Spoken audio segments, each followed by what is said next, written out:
Buenos días. Buenos días. Buenos días, profe. Muy buenos días para todos. Bienvenidos a esta nueva sesión. Espero se encuentren muy bien.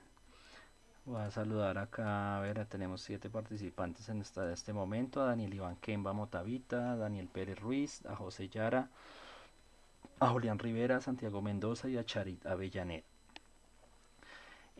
Bueno muchachos, entonces el día de hoy pues vamos a hacer un breve resumen de lo que se trabajó hace 8 días en el capítulo número 1. Me gustaría preguntarles cómo les fue, si pudieron hacer. Si tienen dudas con respecto al laboratorio del hash que había por acá en la sección, a ver, lo buscamos. Acá en la sección 1, 2, 1, 3. No sé si tienen dudas con respecto a ese laboratorio. Y con el laboratorio práctica 1, 2, 2, 5, práctica laboratorio que fue tomado, que fueron esos dos eh, laboratorios que quedaron pues para desarrollar en el transcurso de esta semana que ya pasó. No sé si tengan dudas, si lo enviaron, si no lo enviaron. Entonces estoy pendiente de lo que están diciendo.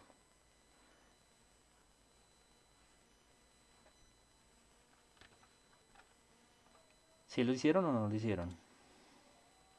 Pues, profe, Sí, sí, señor.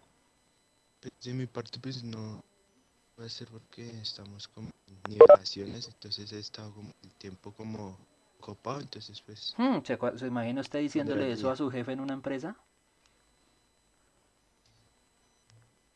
Imagíneselo. Ahí se lo dejo para que reflexione. Ojo porque aquí estamos formando es para la vida laboral, no para presentarle un trabajo a un profesor. ¿Listo? Que les quede muy claro, es muy diferente. Si es con un colegio, que es entregar un trabajo para una nota, aquí usted depende de su trabajo, la familia suya. Entonces, ténganlo en cuenta. Esas excusas al nivel empresarial, mejor dicho, de una vez lo van diciendo hasta luego que detrás suyo hay un montón de gente esperando. Así que, por favor, pilas con eso. Sí, Bueno, señor. listo. Entonces, las actividades que eran para esta semana era la 1225, laboratorio que fue tomado, que ustedes tenían que buscar 3 casos de violaciones de seguridad que se hayan presentado en unos casos que colocaban acá y ustedes tenían que mirar qué parte fue robado, qué parte de información y cuál fue. Y la otra era el hash, que era cómo nosotros podemos cifrar algún archivo para darle seguridad y que no sea modificado el contenido que esté adentro. ¿Listo? Básicamente ese era el capítulo número 1. En resumen, nos decían acá que en el capítulo se explicaron las funciones y las características de la ciberseguridad, se explicó por qué la demanda de profesionales de la ciberseguridad solo continuará aumentando.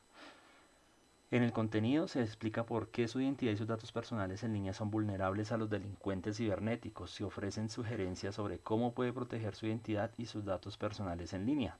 Entonces espero que eso lo hayan interiorizado y que de aquí en adelante ya tengan mejores prácticas cuando ustedes realicen actividades en línea en diferentes páginas, entre eso sobre todo las de redes sociales.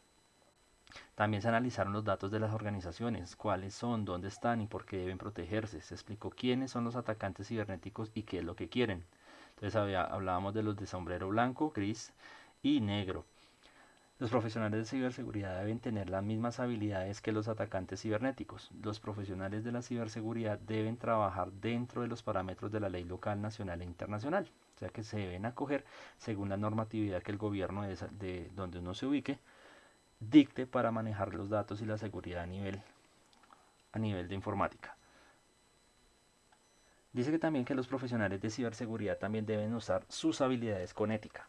Por último, este capítulo se explicó brevemente la guerra cibernética y por qué las naciones y los gobiernos necesitan profesionales de la ciberseguridad para proteger a los ciudadanos y su infraestructura. Listo, entonces como ustedes vieron ahí, hablan de varios elementos importantes que trabajaron durante este capítulo. Aquí en actividades y recursos adicionales, si abrimos este enlace, aquí vamos a encontrar algunas páginas que nos van a mostrar algunos elementos que nos pueden dar un campo de visión más amplio de lo que ya trata el capítulo. Por aquí nos miren cuáles son los problemas que tiene el sector bancario, las cadenas de abastecimiento. Sí, entonces aquí vamos a encontrar una serie de recursos que nos permiten a nosotros ampliar la información que está en el currículo si queremos profundizar un poco más. Ahí se la dejo. Está al final del cierre del capítulo 1. ¿Listo? Hoy vamos a hablar del capítulo número 2, que compone de estas 3 sesiones. Análisis bueno, realmente 2, análisis de un ciberataque y el panorama de ciberseguridad. Vamos a mirar la introducción rápidamente. Aquí vamos a hablar de ataques, conceptos y técnicas. Entonces acá se va a abarcar la manera en que los profesionales de la ciberseguridad analizan qué ocurrió después de un ciberataque. Explican las vulnerabilidades de software, de hardware de seguridad y las distintas categorías de vulnerabilidades de seguridad. Analiza los diferentes tipos de software malicioso, conocido como malware, y los síntomas de malware. Cubre las diferentes maneras en que los atacantes pueden infiltrarse en un sistema, así como los ataques de negación de servicio. Entonces ya vamos a profundizar en esos tipos de ataque para entender qué es lo que sucede cuando hay un virus actuando dentro de nuestro sistema operativo. Bien, entonces lo primero que nosotros debemos tener en cuenta acá, ¿qué son las vulnerabilidades? ¿Listo? Pueden ser vulnerabilidades físicas o vulnerabilidades de software. Cada una de ellas presenta algunos elementos importantes que nosotros debemos empezar a determinar. ¿Listo? ¿Qué dice acá? Las vulnerabilidades de seguridad son cualquier tipo de efecto en el software o en el hardware. Entonces tenemos dos elementos en la computación, el software, que es la parte lógica, los programas que nosotros utilizamos dentro del sistema, pero también está la parte física. Los componentes que nosotros utilizamos para armar el computador también necesitan de un pequeño programa para que pueda funcionar dentro de ese sistema ya armado. ¿Listo? Los usuarios malintencionados intentan explotar este tipo de vulnerabilidades. ¿Listo? Entonces acá un ataque es el término que se utiliza para describir un programa escrito para aprovecharse de una vulnerabilidad conocida. El acto de aprovecharse de una vulnerabilidad se conoce como ataque. Entonces hay que tener en cuenta esto. ¿Cuál es el objetivo? Acceder a un sistema, a los datos o a lo que aloja los recursos específicos que están dentro de esa computadora o dentro de esa red. Entonces aquí nos explican un poquito más qué son las vulnerabilidades de software. ¿Listo? Entonces acá dice que se introducen errores en el sistema operativo o el código de aplicación, y a pesar de todos los esfuerzos realizados por las empresas para encontrar y corregir esas vulnerabilidades, es como surgen las nuevas vulnerabilidades. Microsoft, Apple y otros productores de sistemas operativos lanzan parches y actualizaciones casi todos los días. Por eso es que en nuestros computadores, en la parte inferior de la pantalla, aparece un cuadrito de notificaciones acá que dice qué debe estar haciendo usted en el sistema operativo. ¿Listo? Entonces por aquí le aparece a uno en estas notificaciones cuando tiene actualizaciones pendientes. Aparece por favor instalar actualización de seguridad tal, etcétera, etcétera. Es urgente, dependiendo de las necesidades como se encuentra el sistema operativo en ese momento. Entonces no hay que ignorarlas, porque cuando le damos el solo rechazar, rechazar, y por la pereza de que sabemos de que se va a demorar y se va a reiniciar el equipo, pues lo que estamos haciendo es un favor a los ciberatacantes de dejar vulnerable nuestro sistema operativo. Acá nos explican un poco los tipos de vulnerabilidades. Entonces acá dice, en 2015 una vulnerabilidad importante llamada Sync Null Knock se descubrió en Cisco IOS. Esta vulnerabilidad permitió a los atacantes obtener el control de los routers a nivel empresarial, como los antiguos routers 1841, 2811 y 3825 de Cisco. Cuando hablamos de routers, son los elementos que permiten enrutar las redes. ¿Listo? Acá nos dan un ejemplo de que en este caso ellos tuvieron la posibilidad de encontrar una vulnerabilidad y tomaron por control el enrutamiento de algunas redes empresariales. ¿Listo? Entonces lo que hicieron para esto fue verificar que la integridad de la imagen del sistema operativo que está grabado en esos dispositivos fuera el que se mantuviera originalmente, porque seguramente fue modificado. Por aquí abajo nos hablan del proyecto Cero de Google. Es un ejemplo de esta práctica. Después de descubrir varias vulnerabilidades en los diversos programas de software utilizados por los usuarios finales, Google informó que el equipo dedicado a encontrar vulnerabilidades de software, la investigación de seguridad de Google, puede encontrarse acá. Entonces ahí hay un link que nos puede dar más información de qué fue lo que hicieron ellos para resolver ese problema. Tenemos también vulnerabilidades físicas, las de hardware. ¿Listo? Por ejemplo, la memoria RAM básicamente está montada sobre capacitores instalados muy cerca de otros. Se descubrió que debido a la cercanía, los cambios constantes aplicados a cada uno de esos capacitores podían influir en los capacitores vecinos. Por esta falla de diseño se genera una vulnerabilidad llamada Rowhammer. Mediante la reescritura repetida de memoria en las mismas direcciones, el ataque Rowhammer permite que se recuperen los datos de celdas de memoria y direcciones cercanas, incluso si las celdas están protegidas, o sea que pueden hacer copias, y no se sabía hasta que encontraron ese error. Entonces mire que también en el diseño de artefactos físicos que componen que hacen parte de los computadores, también se presentan algunos problemas en el diseño. Aquí en la siguiente página nos hablan de la clasificación de las vulnerabilidades de seguridad. Vamos a mirar cuáles tenemos.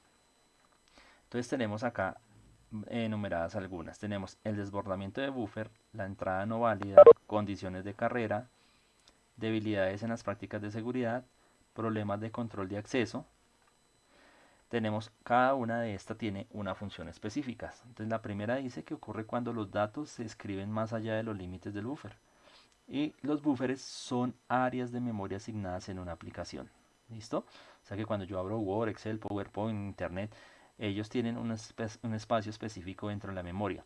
Cuando esto se desborda, pues los datos van más allá de los límites y se van a afectar otros procesos. O sea que se va a ralentizar nuestro computador.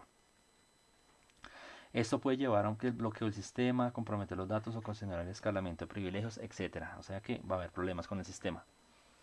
Tenemos también la otra entrada no validada, que son los programas que suelen trabajar con la entrada de datos. Estos datos que se encuentran en el programa pueden tener contenido malicioso diseñado para que el programa se comporte de una manera no deseada.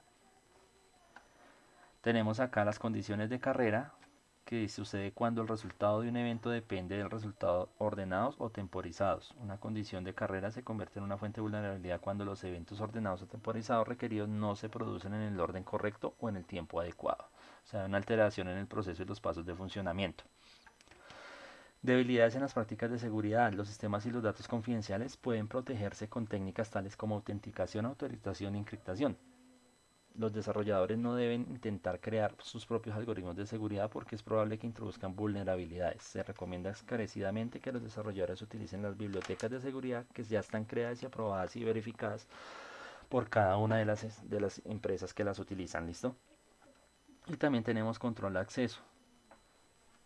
Es quien hace que y va desde la administración del acceso físico a los equipos hasta determinar quién hace acceso al recurso. Esto ya lo vamos a ampliar más adelante. Bien, aquí me van a ayudar ustedes. Tenemos acá una actividad que nos permite decir, identificar la terminología de las vulnerabilidades que acabamos de decir. Entonces, para la primera casilla, ¿qué creen ustedes que puede decir? ¿Pueden escribirme por el chat o pueden hablar?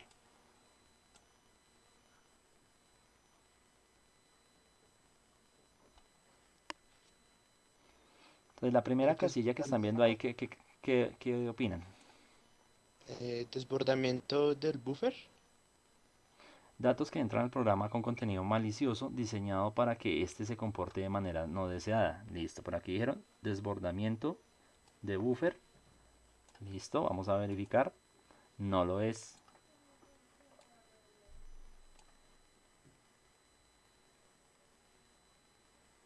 ¿Qué otra acción nos dan?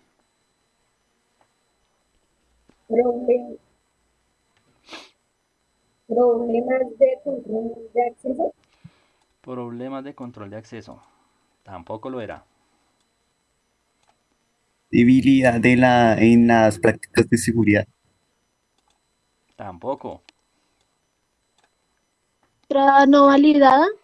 Entrada no validada. Perfecto. Listo, tenemos la primera. Cuando los desarrolladores intentan crear sus propias aplicaciones de seguridad.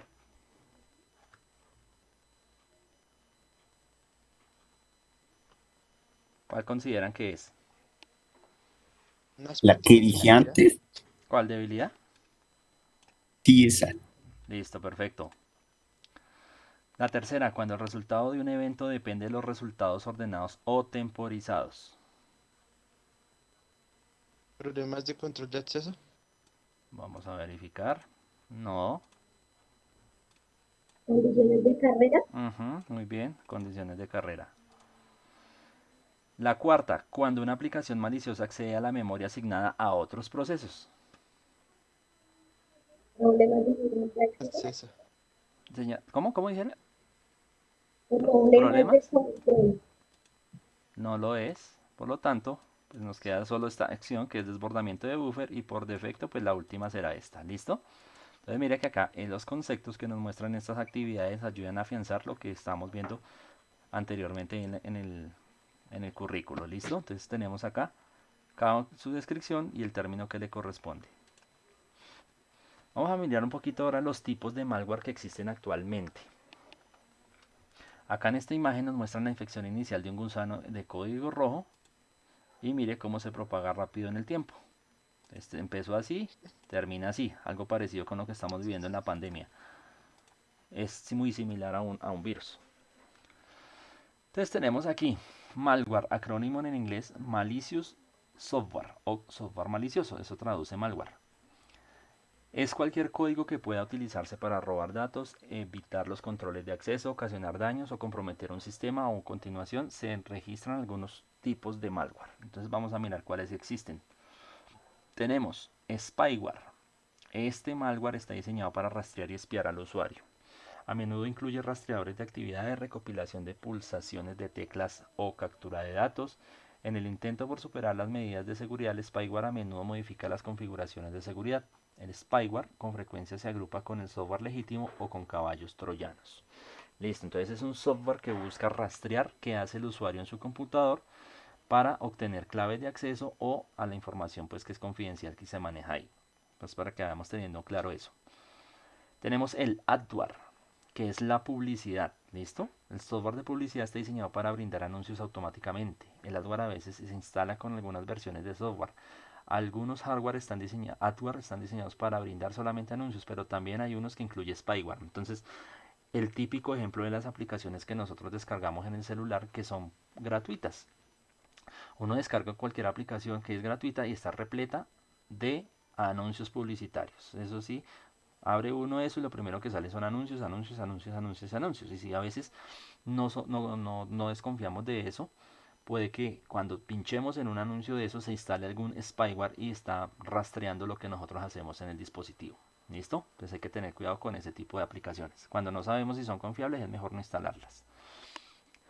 Tenemos el bot, que viene de la palabra robot. Es un malware diseñado para realizar acciones automáticas. O sea que este se ejecuta y hace cosas sin que nosotros nos demos cuenta. Normalmente en línea. Si bien la mayoría de los bots son inofensivos, un uso cada vez más frecuente de los bots maliciosos es el de los botnets. Varias computadoras pueden infectarse con bots programados para esperar silenciosamente los comandos provistos por el atacante. ¿Listo? Entonces esperan cierto espacio de tiempo para ejecutar ese tipo de automatización. Tenemos otra que se llama ransomware, que está diseñado para mantener activo un sistema de computación o los datos que contiene hasta que se realice un pago. ¿Listo? O sea, eso es un secuestro. El ransomware se trabaja generalmente encriptando los datos de la computadora con una clave desconocida para el usuario. Algunas otras versiones de ransomware pueden aprovechar vulnerabilidades específicas en el sistema para bloquearlo. El ransomware se esparce por un archivo descargado o alguna vulnerabilidad de software. Entonces, ¿qué significa el ransomware? Es cuando, sobre todo en el nivel empresarial, ingresan un software, encriptan la información que tienen ahí y piden un dinero por el rescate de esa información, lo que se llama un secuestro pero informático. Tenemos acá otros modelos que es el scareware. Este tipo de malware está diseñado para persuadir al usuario a realizar acciones específicas en función del temor. La palabra scare pues viene de miedo en inglés. Falsifica ventanas emergentes que se asemejan a las ventanas de diálogo del sistema operativo. Estas ventanas muestran mensajes falsificados que indican que el sistema está en riesgo o necesita ejecución de un programa específico para volver a funcionar. Listo, ese es el típico ejemplo, por ejemplo, en las páginas de juegos o páginas indebidas que botan ventanas emergentes donde dice que su sistema está en riesgo y eso lo ponen con sonido y lo ponen con alarmas, lo ponen, bueno, eso la hacen ver, mejor dicho, como si fuera que ya el computador está muriendo. Ese es el tipo de malware que está diseñado para este caso. Entonces, cuando ustedes vean eso en una página, lo primero que deben hacer es cerrar esa página sin dar clic en ninguna otra parte. Simplemente cierren ese navegador. Tenemos aquí un Rocket. Está diseñado para modificar el sistema operativo a fin de crear una puerta trasera. Los atacantes luego utilizan la puerta trasera para acceder a la computadora de manera remota. La mayoría de los Rockets aprovechan las vulnerabilidades de software para realizar el escalamiento de privilegios y modificar los archivos del sistema. Los Rockets modifican herramientas forenses de supervisión del sistema, por lo que es muy fácil detectarlos. A menudo una computadora infectada por un Rocket debe limpiarse y reinstalarse. O sea que toca borrar todo y volver a instalar. ¿Listo? Modifican el sistema operativo. Tenemos los famosos virus, que es un código ejecutable malintencionado que se adjunta a otros archivos ejecutables, generalmente programas legítimos. La mayoría de los virus requiere la activación del usuario final y puede activarse con una fecha o un momento específico. Los virus pueden ser inofensivos o simplemente mostrar una imagen que pueden ser destructivos, como los que modifican o borran datos. Los virus también pueden programarse para mutar a fin de evitar la detección. La mayoría de los virus ahora se esparcen por unidades USB, discos ópticos, recursos de red compartidos o correos electrónicos. ¿Listo? Entonces los virus son aquellos que toman el control de nuestro computador, lo enloquecen y mientras está enloquecido el equipo, los atacantes aprovechan para robar información. Tenemos los troyanos, que es un malware que ejecuta operaciones maliciosas bajo la apariencia de una operación deseada. Este código malicioso ataca los privilegios de usuario que lo ejecutan. A menudo los troyanos se encuentran en archivos de imagen, archivos de audio o juegos. Los troyanos se diferencian de un virus en que se adjunta archivos no ejecutables. Entonces eso es una diferencia. Por ejemplo, en Windows usted puede bajar algo que se llama, con cualquier nombre que diga .exe. Entonces significa que es ejecutable porque es la extensión que deja instalar aplicaciones en Windows.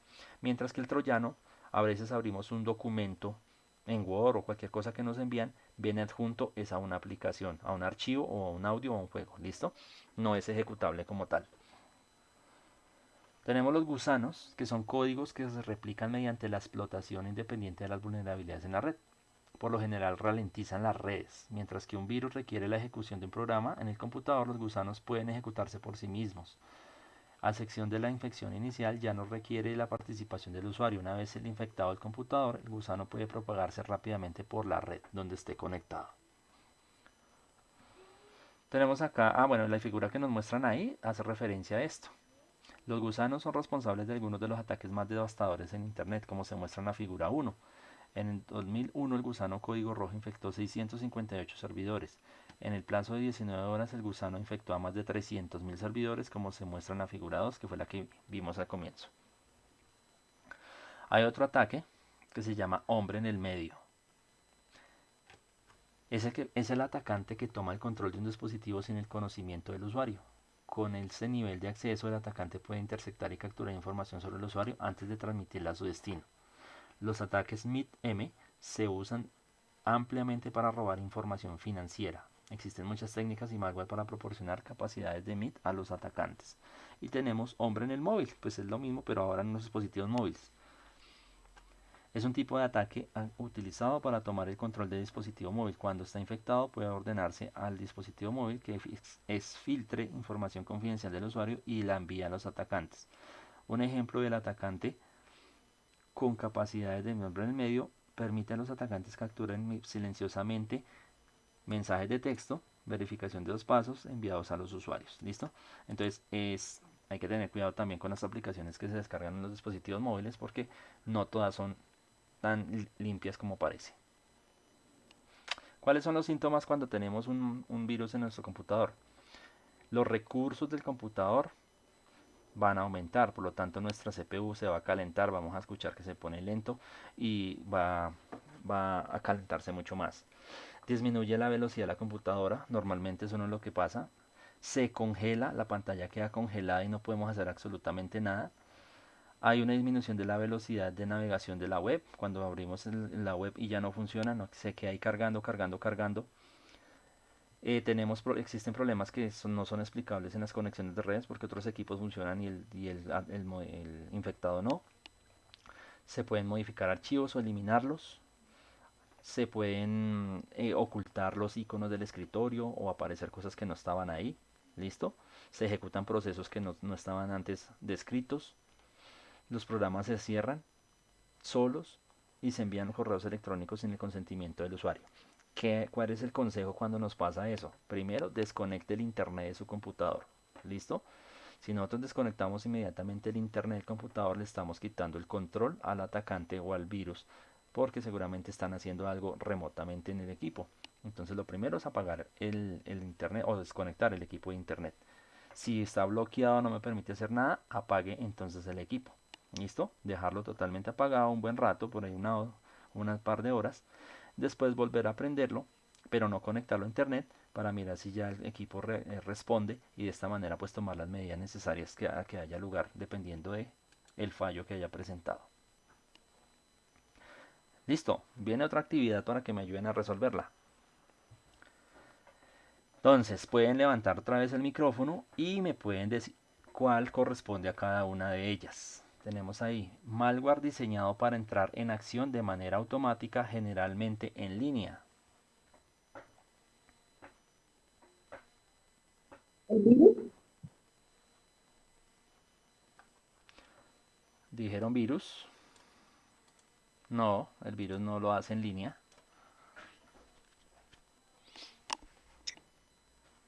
No sé cómo se pronuncia. ¿Cuál? ¿De la lista El cuál? bot, el tercero. Ah, el bot, el segundo, el que aparece, Ah, ese. el bot. Sí, ese. Listo, muy bien. Perfecto. Segundo, malware diseñado para mantener cautivo un sistema computacional o los datos que contienen hasta que realice un pago. El secuestro. ¿Igual? ¿Cuál? ¿Spyware? Sí. Vamos a verificar. No lo es. Es que no sé cómo se pronuncia. Ransomware. Ese Listo, perfecto. es, ese. Este sí es. Ajá. Tercero, malware diseñado para modificar el sistema operativo a fin de crear una puerta trasera.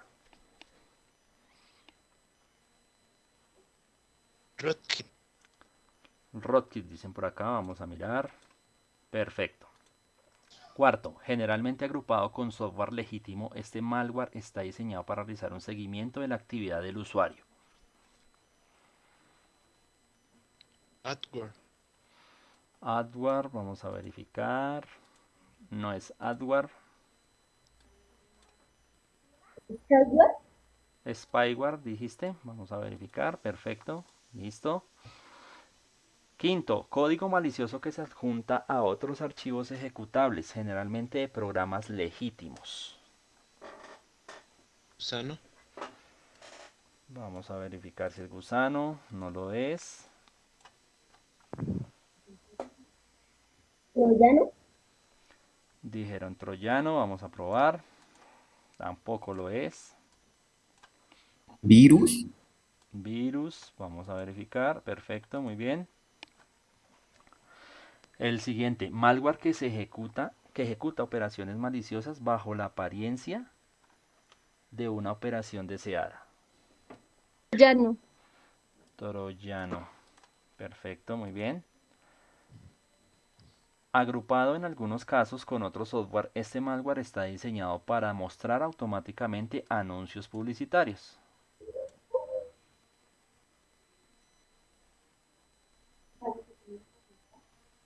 Bitmo. ¿Cuál dijeron? Mismo. ¿Migmo? No, no lo es. ¿Listo? Ah, No es Migmo. Adware, Scarware. profe. Ajá, perfecto. Adware. Malware que se utiliza para tomar el control de un dispositivo móvil. ¿Hardware? Dispositivo móvil. Ahí sí es Migmo. Acuérdense, es hombre en el medio del móvil y el otro es el hombre en el medio pero en el computador. Malware diseñado para persuadir al usuario para que realice alguna acción específica en función del temor, el miedo. ¿Gusano? Scarware. Skyward, bien. ¿Listo? Scare, viene la palabra miedo. Y por defecto pues nos queda esta, gusano. Código malicioso que se replica atacando de manera independiente las vulnerabilidades en las redes. ¿Listo? Entonces mire que estas actividades nos ayudan a comprender un poco más fácil qué es cada cosa.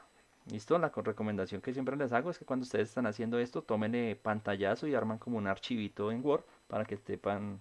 Estos prácticamente son preguntas del examen cuando vayan a presentar el examen final. Vamos a mirar acá en la siguiente página, que es eso de la ingeniería social. Entonces vamos a mirar. Es un ataque de acceso que intenta manipular a las personas para que realicen acciones o divulguen información confidencial. Los ingenieros sociales con frecuencia dependen de la disposición de las personas para ayudar, pero también se aprovechan de sus vulnerabilidades. Por ejemplo, un atacante puede llamar a un empleado autorizado con un problema urgente que requiere el acceso inmediato a la red. El atacante puede atraer la vanidad y la codicia del empleado o involucrar a la autoridad mediante técnicas de nombres. Algunos, algunos tipos de ataques de ingeniería son el pretexto. Es cuando un atacante llama a una persona y miente en el intento de obtener acceso a los datos privilegiados. Un ejemplo implica que a un atacante que pretende necesitar datos personales o financieros para confirmar la identidad del objetivo. Otro paso es el seguimiento. Esto es cuando un atacante persigue rápidamente a una persona autorizada a un lugar seguro. Algo por algo es cuando un atacante solicita información personal de una parte a cambio de algo, por ejemplo un obsequio. ¿Listo? O sea, eso ya es chantaje. Entonces tenemos acá esas tres. Vamos a seguir. Por acá nos hablan de la decodificación de contraseñas Wi-Fi. ¿Listo? Algo que mucha gente le interesa cuando llega, no tiene internet y va a varias redes, quisiera uno, bueno, ¿y cuál será la contraseña? Entonces aquí muestran algunos de esos elementos. La ingeniería social, el atacante manipula a una persona que conoce la contraseña para que se la proporcione. Esta es una de las metodologías más fáciles. Ataques por fuerza bruta. El ataque prueba diversas contraseñas posibles en el intento de adivinar la contraseña. Si la contraseña es un número de 4 dígitos, por ejemplo, el atacante deberá probar cada una de las 10.000 combinaciones. Los atacantes por fuerza bruta normalmente involucran un archivo de lista de palabras.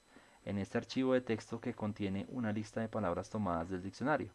Un programa luego prueba cada palabra y las combinaciones comunes. Debido a que los ataques por fuerza bruta llevan tiempo, las contraseñas complejas llevan mucho más tiempo de descifrar. Algunas herramientas para forzar contraseñas incluyen Octrak, bueno, estas versiones que están acá. Por eso es que cuando nosotros nos dicen no ponga el nombre de su mamá y la fecha de nacimiento, porque sería algo muy obvio para una cuenta, para una contraseña. Lo que nos recomiendan siempre es que tenga mínimo 8 caracteres, o sea, el doble de lo que dice acá de 4 dígitos, 8, ¿cierto? Y que tenga mayúsculas, minúsculas y caracteres especiales y números. ¿Listo?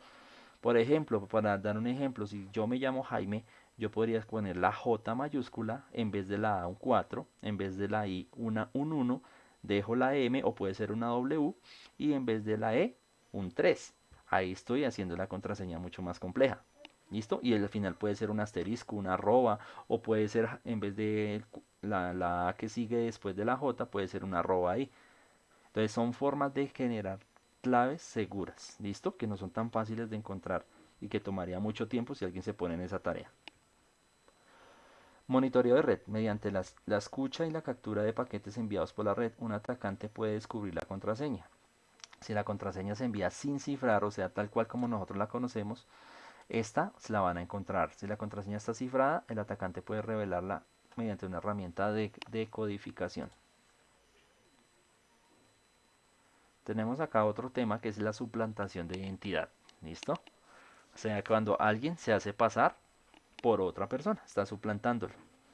Entonces acá dice que es cuando la suplantación es cuando una persona maliciosa envía un correo electrónico fraudulento disfrazado como una fuente legítima, que es lo que pasa actualmente con los correos electrónicos de los bancos. Por eso los bancos dicen nosotros no enviamos correos solicitando información a los correos electrónicos precisamente porque los atacantes buscan engañar a las personas a través de correo para que suministren los datos que son.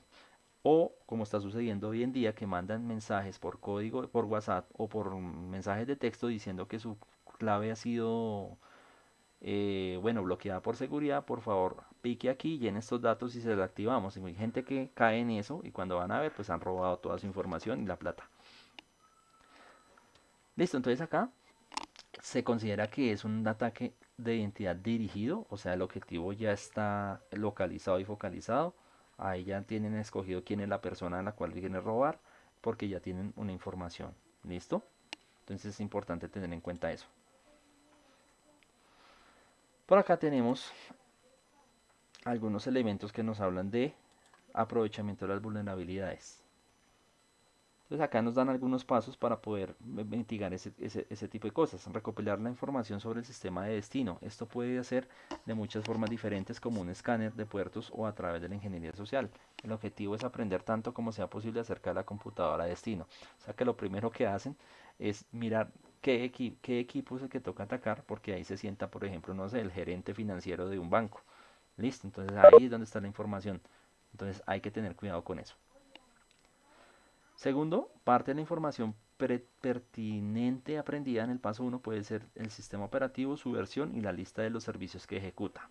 Claro, pues si él ejecuta correos electrónicos, ciertas páginas de internet que son las del trabajo donde se vincula la información, pues ellos necesitan saber a qué sistema está conectado. Una vez se conoce el sistema operativo, la versión, el atacante busca cualquier vulnerabilidad conocida específica para dicha versión del sistema operativo u otros servicios del sistema operativo. Por eso es importante mantener las actualizaciones de nuestro sistema operativo al día, porque todos los sistemas operativos, por más nuevos que sean, tienen vulnerabilidades. ¿Listo? Y estas personas aprovechan esa opción para entrar, como sea, por ahí. Cuando encuentra una vulnerabilidad, el atacante busca usar un ataque desarrollado anteriormente. Si no se ha desarrollado ningún ataque, el atacante puede considerar desarrollar uno. ¿Listo? O sea, empezar de ceros. Aquí dice que la figura 1 representa un ataque voice, una base de datos de internet pública que contiene información sobre nombres de dominio y personas registradas. Y la figura 2 representa un ataque que se usa en una herramienta Nmap, es un escáner popular por puerto. Con un escáner de puerto, el atacante puede sondear los puertos de la precomputadora de un objetivo para conocer qué servicios se ejecutan. Listo, los puertos, por ejemplo, cuando nosotros utilizamos internet 8080, el puerto 80 significa que está entrando o trabajando con una página web.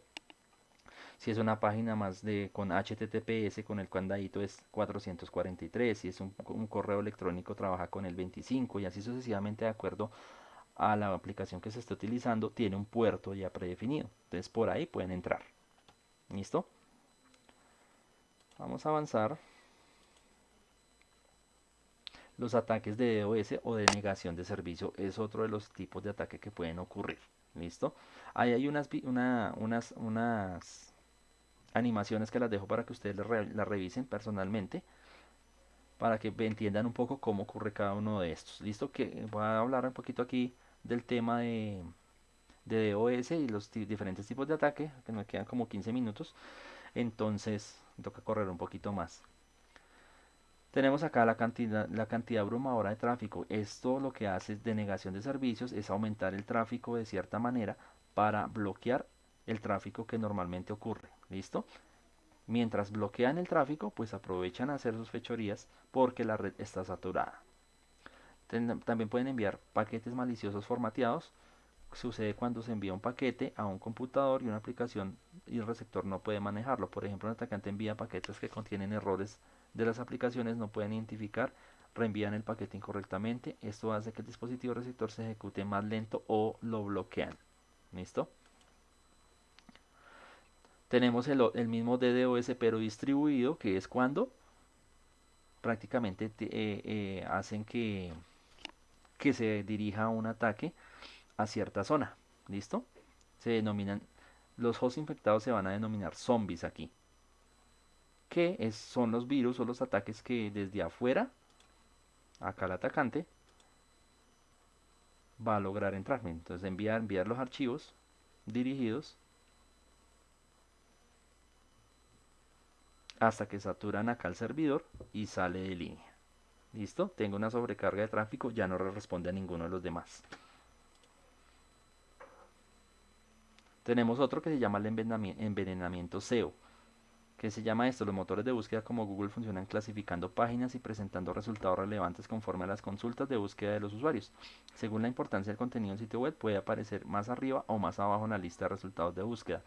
La optimización de motores de búsqueda SEO, por sus siglas en inglés, Es un conjunto de técnicas utilizadas para mejorar la clasificación de un sitio web por el motor de búsqueda. Aunque muchas empresas legítimas se especializan en la optimización de estos sitios web para mejorar su posición, el usuario malintencionado puede utilizar la SEO para hacer que un sitio web malicioso aparezca más arriba de los resultados de la búsqueda. Esta técnica se denomina envenenamiento. Listo, entonces por ejemplo un banco. Por eso recomiendan siempre digite la página completa en la barra de acá. Porque cuando yo busco en Google, por ejemplo, Banco Popular, sale un montón de listas. Puede que la primera que esté no sea la legítima, sino una que ya está hecha por un atacante y pueden robarme mi información. Listo, vamos a verificar este. Entonces ahí, activos y pendientes. La primera, relativamente simple de llevar a cabo, incluso por un atacante inexperto. Un envenenamiento, un DDoS o DOS. DOS, Listo, vamos a verificar, perfecto. Segunda, se origina a partir de múltiples fuentes coordinadas. DDoS, Ujú, perfecto. Los zombies son controlados por sistemas de manipulación. O sea, ¿Cuál?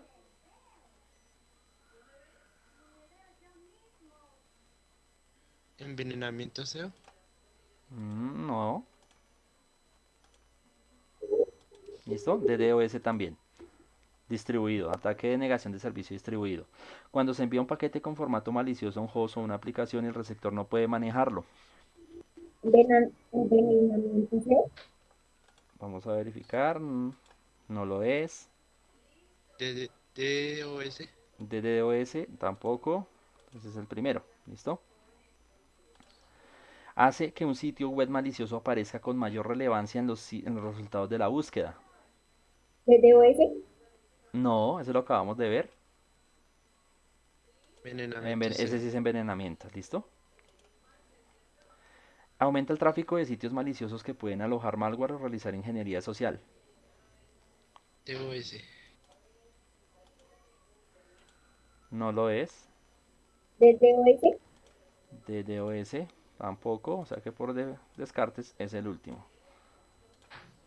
Un atacante crea una red de hosts infectados denominada botnet. DDoS, DDoS, perfecto. Y el último, cuando se envía una gran cantidad de datos a una red, un host o una aplicación a una velocidad que no puede procesar. envenenamiento SEO, ¿Cuál? envenenamiento SEO, No, no. DOS. DOS, listo. Entonces ahí ya tienen otra parte de las características de cada uno de ellos. Por aquí nos hablan de los ataques combinados, ¿listo? Que pues ya como su nombre lo dice, pueden combinar gusanos con troyanos, spyware, spam, etcétera, etcétera. Pues que ya son modelos de ataques que pues tratan es de bloquear todos los sistemas para poder hacer cada una de las fechorías que quisieran hacer los hackers, ¿listo? Entonces aquí pues no es tan relevante el tema. Acá hablan de la reducción del impacto en el caso de cuando hay ataque. Algunas medidas que se pueden tener a continuación son comunicar el problema, informar internamente a los empleados del problema y llamarlos a la acción, ser sincero y responsable en el caso de que la empresa tenga la culpa, proporcionar detalles, explicar por qué ocurrió la situación y por qué se vio afectado, comprender qué causó y facilitó la violación de seguridad, de ser necesario contrate expertos en informática forense para investigar y conocer detalles. Esto que está acá es una de las carreras que está dando mucha, digamos que tiene mucho futuro actualmente, ya en la forense no solo para seres humanos y muertes así violentas, sino que también en informática se maneja y hay muy poca gente dedicada a esto y esto es una buena fuente de ingreso.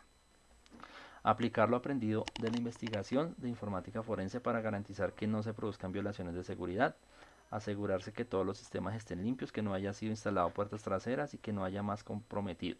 Capacitar a los empleados y partners, a los clientes acerca de cómo prevenir futuras acciones. ¿Listo? Por aquí nos hablan de ataques, conceptos y técnicas. Creo que este ya es el resumen.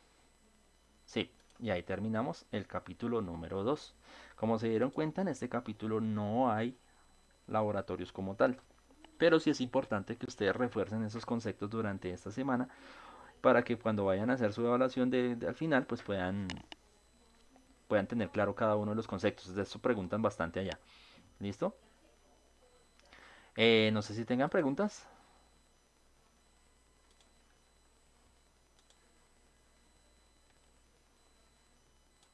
No, profe, todo claro. ¿Listo? Entonces, pues la idea es que en este capítulo, pues ustedes lo revisen durante esta semana, lo interioricen lo mismo que el anterior, con el fin de que cuando vayan a presentar ustedes su evaluación ya prácticamente en 4 semanas, que les toca, les habilitaré para que la hagan, entonces pues le puedan sacar su certificación en este primer curso de introductor. ¿Listo? Listo. Les recomiendo quienes no me han enviado el formatico ese de uso de imagen y toda esa cuestión que les envié en el correo de la semana pasada, para que por favor lo diligencien, lo envíen porque Secretaría no lo está exigiendo, ¿listo? Entonces les solicito por favor de que lo diligencien y me lo vuelvan a enviar vía correo con los datos que piden ahí, para nosotros tener la base de datos cuando nos pidan eso, pues tener los que, el formato para todos, ¿listo? Bueno, gracias, profe. Bueno, listo. Entonces nos veremos de hoy en 8 días. Gracias a Daniel, José Darío, José Yara, Julián, Santiago y Charit, que estaban acá presentes. Listo, que esté muy bien, profe. Bueno, igualmente, cuídense mucho. Bueno,